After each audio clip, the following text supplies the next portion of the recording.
Hola, ¿cómo están? En este video les quiero hablar de la historia del concepto y la evolución de la tecnología de las bases de datos. Miremos la imagen y pensemos a qué historia bíblica nos recuerda. Les ayudo. Corresponde a una postal navideña creada por un famoso artista británico llamado Banksy, que se caracteriza por agregar a sus obras elementos de protesta o crítica social. Podemos asumir que el- estamos hablando de José y María camino a Belén, asumiendo que la estrella de Belén está en la parte superior, y que si ocurriese en nuestros días y no hace 2000 años atrás, no hubieran podido llegar a su destino por la existencia de una muralla por los problemas geopolíticos entre Palestina e Israel. Pero preguntémonos también, ¿qué hacía esa pareja camino a otra ciudad alejada de donde ellos eran, de Galilea, asumiendo que estaba en sus últimos días para dar a luz? Encontramos la explicación en la propia Biblia, en el libro de Mateo del Nuevo Testamento, en su versión de la Reina Valera, donde nos dice que el emperador romano Augusto César en aquellos tiempos promulgó un edicto para que todos los ciudadanos fuesen empadronados. Al ser Israel una colonia eh, romana dentro de la provincia de Siria, pues también José y María de Galilea tenían que empadronarse. El requerimiento histórico de la época es que todos tenían que censarse en su ciudad de origen. Otros, sin embargo, alegan que en realidad era para hacer que el nacimiento de Jesús estuviese ligado a la ciudad de David, pero eso es otra historia. El censo para aquella época era tan importante como sigue siendo actualmente, pues le permitía a los estados poder establecer políticas para tomar decisiones sobre las poblaciones, ya sea sobre divisiones administrativas o el cobro de impuestos. Pasemos a unos cuantos siglos más adelante y volvemos a encontrar otra referencia de un censo, pero esta vez en los Estados Unidos en la década de 1890. ¿Por qué nos interesa este censo?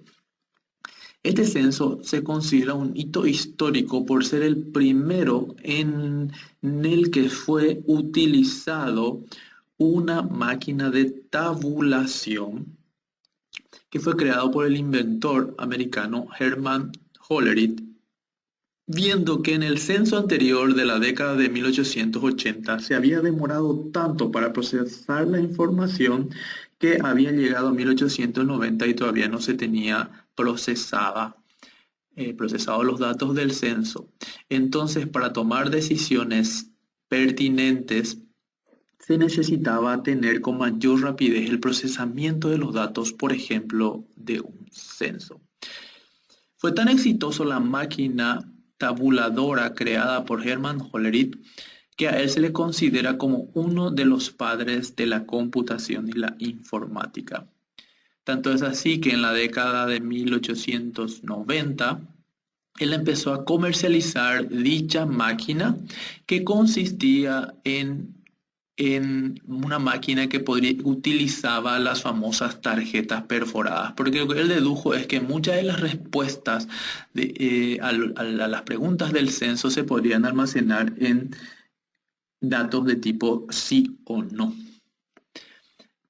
Él comercializó su máquina posteriormente en la industria de los ferrocarriles, porque en esa misma década, a finales del siglo XIX, empezaba la era dorada de los ferrocarriles y del transporte impulsado por las máquinas a vapor. Ya en el siguiente siglo y comienzo de la década del 1910, conformó una empresa con otros socios denominado CTR que posteriormente pasó a llamarse International Business Machine, que existe hasta ahora, que es la IBM, que dominó la industria del hardware y del software por gran parte del siglo XX. ¿Qué pasó en las siguientes décadas? En la década del 20, la década del 30 hasta el 40 tuvimos dos grandes guerras mundiales. No es que no haya existido evolución tecnológica desde el punto de vista de almacenamiento y tratamiento de datos, así como avances a la computación y la informática. Sin embargo, todos estos avances iban dirigidos a la industria bélica de las guerras. Al finalizar la Segunda Guerra Mundial, todos esos avances empezaron a implementarse, pues entonces por el sector privado o comercial, y ya empezamos a hablar de la existencia de computadoras. Y a lo que nos compete a nosotros, la invención o la creación de las cintas magnéticas para el almacenamiento de datos. ¿Se imaginarán ustedes que en cintas magnéticas el almacenamiento de datos era de forma secuencial? Con posterioridad, este esquema secuencial de almacenamiento, lo que implica que los datos se tenían que acceder en forma de orden, en la misma forma en que se había almacenado, ustedes pensarán, entonces tenía el mismo nivel de dificultad para recuperar, pues eso. En la década de los 60, IBM nuevamente, en alianza con la aerolínea American Airlines, creó los primeros sistemas comerciales, tanto de base de datos como de procesamiento, para la industria aeronáutica, porque empezó la era dorada de los viajes comerciales. En esa misma década empezó la carrera espacial entre la Unión Soviética y los Estados Unidos, en donde principalmente tenemos muchas referencias del proyecto de la NASA denominado Proyecto Apolo, ¿verdad? Que concluyó inclusive con la llegada a la Luna y la evolución de los satélites. Estos hitos históricos hicieron que se avancen con pasos agigantados en la generación de nuevas tecnologías, tanto desde el punto de vista comercial como también desde el punto de vista científico. Fue necesario entonces, en esa misma década, antes de pasar a la década del 70, empezaron a aparecer las bases de datos jerárquicas. Eran entonces bases de datos secuenciales primero, jerárquicas después, pero en la década del 70 el académico Edgar Frankfurt, que también colaboraba con IBM, creó las bases del modelo teórico de las bases de datos relacionales, es decir, el modelo relacional de tratamiento de datos que vamos a desarrollar con mucho mayor detalle en las siguientes clases. En la década de este modelo aportó para que en la década de los 80 apareciesen empresas comerciales como Oracle que construyeron su tecnología de bases de datos sobre el modelo relacional. Y también surge o aparece el concepto de lenguajes formales de base de datos y SQL. El Structured Query Language, lenguaje estructurado de consultas.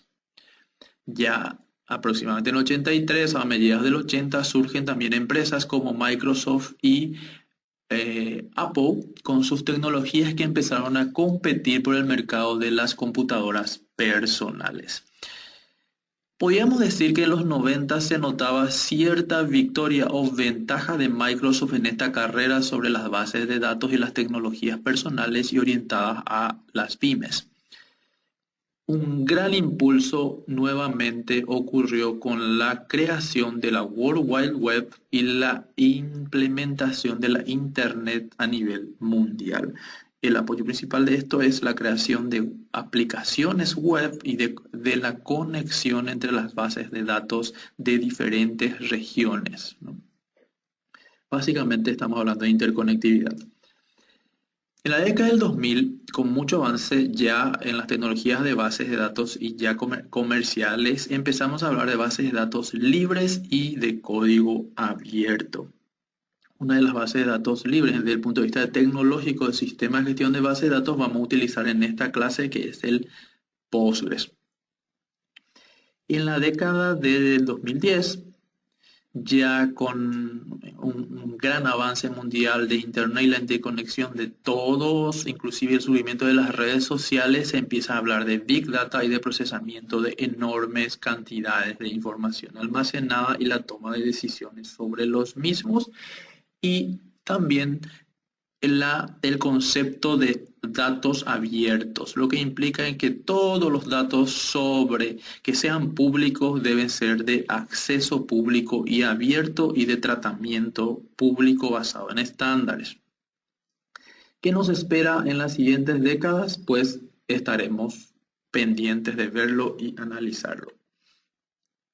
Algunos hitos específicos entonces son: en 1956, la creación del sistema RACMAC mediante IBM, que leía datos en forma no secuencial en disco en un sistema de archivos. Esto se considera también un hito porque estamos hablando ahí de acceso directo no secuencial. Sin embargo, en 1961, Charles Backman diseña el primer base de datos de propósito general que sirvió para lo que habíamos dicho, para empresas comerciales de gran porte, como por ejemplo las aerolíneas. Ahí ya estamos hablando de bases de datos comerciales. Y a finales de los 60 aparece la visión de la abstracción de datos de conceptual y de usuario.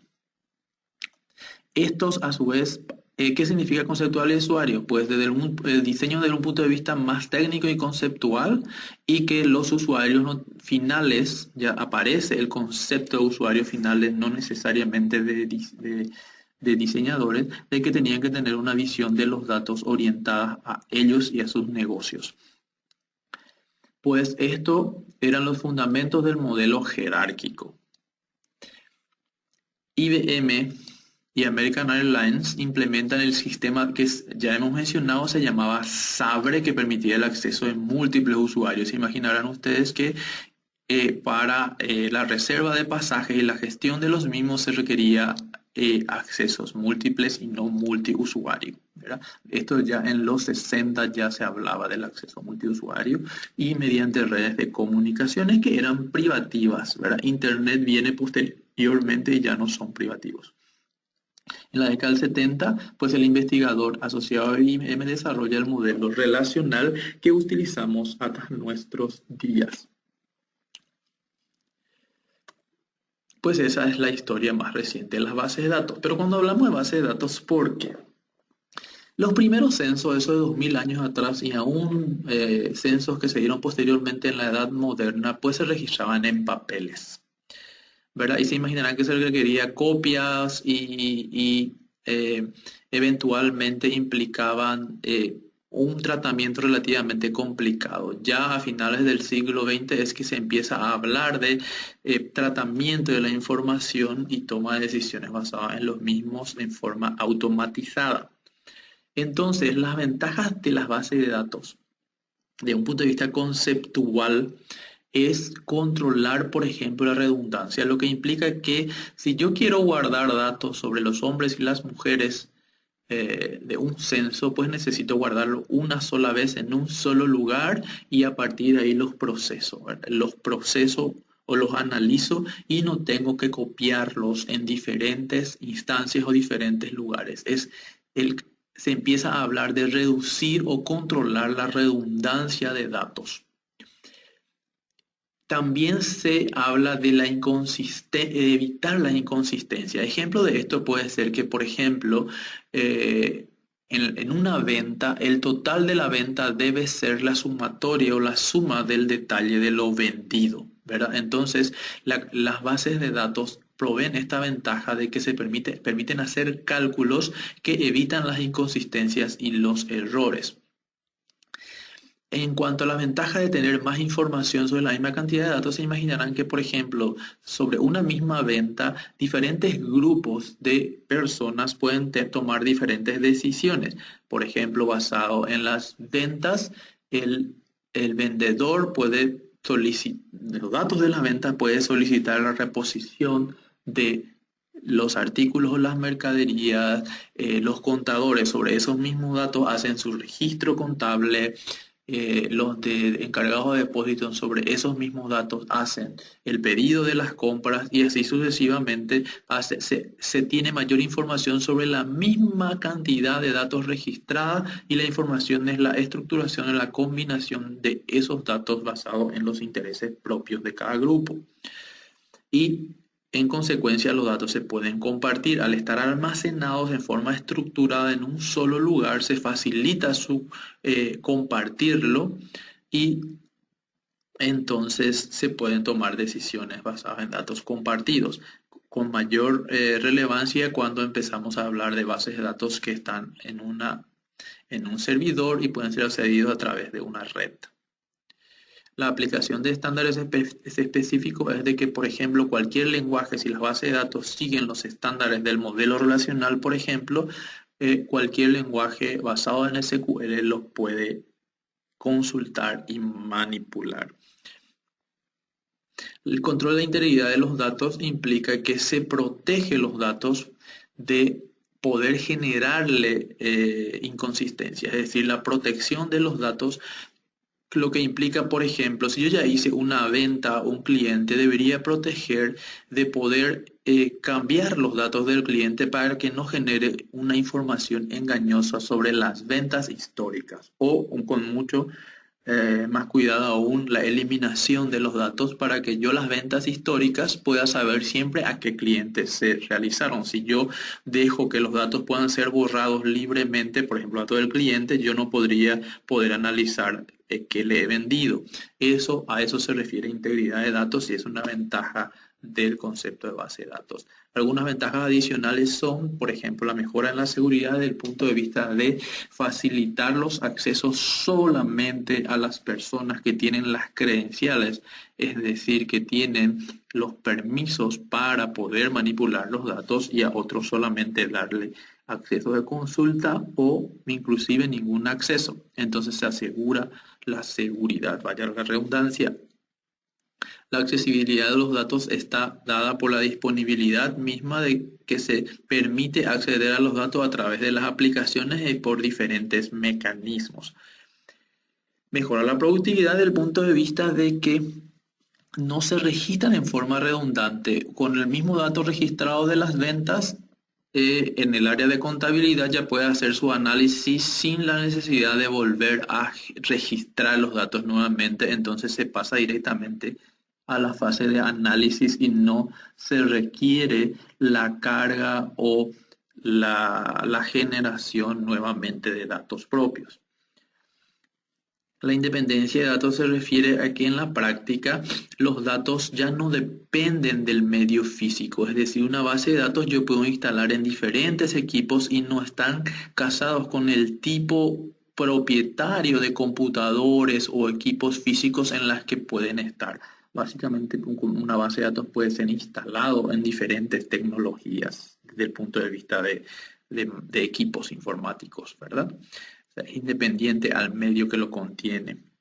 Y una ventaja absolutamente importante es la posibilidad de generar copias de seguridad y poder recuperarlo eficientemente ante cualquier fallo de la base de datos. Generalmente estos son planes de mantenimiento que se hacen diariamente al final de cada jornada, entonces cualquier error o problema que yo tenga para leer al día siguiente, siempre tengo copias para poder recuperar la información, lo cual es mucho más difícil si los datos estuviesen hechos en papel o en algún mecanismo que se pueda dañar y la recuperación ante fallos no necesariamente es posible.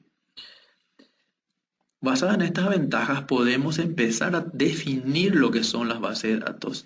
Desde un punto de vista general o genérico, una primera aproximación a una base de datos es que es un conjunto de información que debe estar relacionada y que está agrupada o estructurada. Desde este punto de vista, un archivo de los alumnos, aún en papel, es la base de datos de los alumnos, ¿verdad? Una biblioteca es una base de datos de libros, un conjunto de libros sobre un mismo tema es una base de datos sobre ese tema. Pero sin embargo, lo que a nosotros nos interesa es las bases de datos desde el punto de vista informático.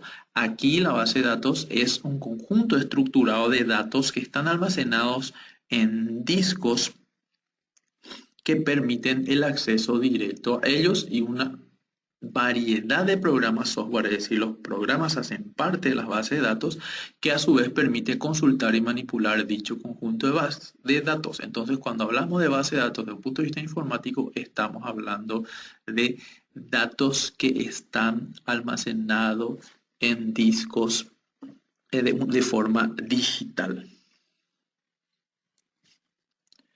Algunos componentes de un sistema de base de datos. Ya he hecho una introducción ya de una base de datos desde el punto de vista de sistemas, ¿verdad? O SGBD, Sistema de Gestión de Base de Datos, son, desde luego se requiere un hardware para almacenar, el software para gestionarlo, los datos organizados conceptualmente y las personas o los diferentes grupos de personas o roles establecidos para accederlos.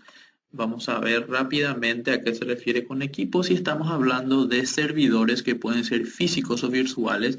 Virtuales siempre son físicos, ¿verdad? Virtuales significa es una forma de dividir, no más que un mismo servidor o equipo físico puede estar virtualmente dividido para que pueda contener diferentes tipos de base de datos, sistemas operativos, etcétera, ¿verdad? Y podrían estar en la nube también, no necesariamente en un data center, en una institución, en una empresa. Y independientemente, generalmente se tienen los volúmenes o los discos donde se almacenan la información y los dispositivos de entradas y salidas que permiten el acceso controlado a dichos dispositivos. Estamos hablando de un esquema de almacenamiento conectado al servidor que no necesariamente es propio de él. Y por supuesto los procesadores y las memorias que son hardware. Desde el punto de vista software podemos decir que la base de datos misma físicamente no se accede directamente a través de las aplicaciones desarrolladas por nosotros, sino que siempre a través de los sistemas de gestión de base de datos que se llaman sistemas gerenciadores de base de datos, o SGBD, o en inglés la sigla es DBMS, Database Management System. Un sistema gerenciador de base de datos maneja todas las solicitudes de acceso a los datos y a través de estas ventajas y las características y las reglas que hemos dicho anteriormente. Una de sus funciones principales es la de distanciar a los usuarios de las bases de datos de los detalles a nivel físico o de diseño. Finalmente, tenemos los datos propiamente que deben estar estructurados, integrados, ¿verdad?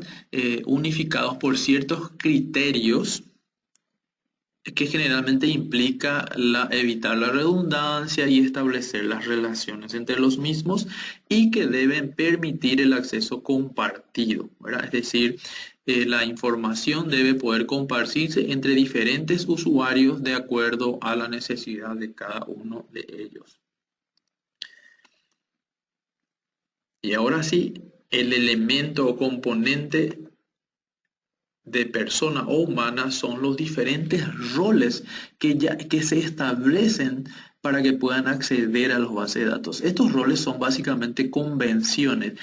Por convención se tienen administradores de bases de datos que no necesariamente son, por ejemplo, los desarrolladores, esos son otros grupos. Los administradores o DBAs, Database Administrators, son los que gestionan que el correcto funcionamiento de la infraestructura de las bases de datos donde están alojadas y su administración, su plan de mantenimiento, su copia de seguridad, etc.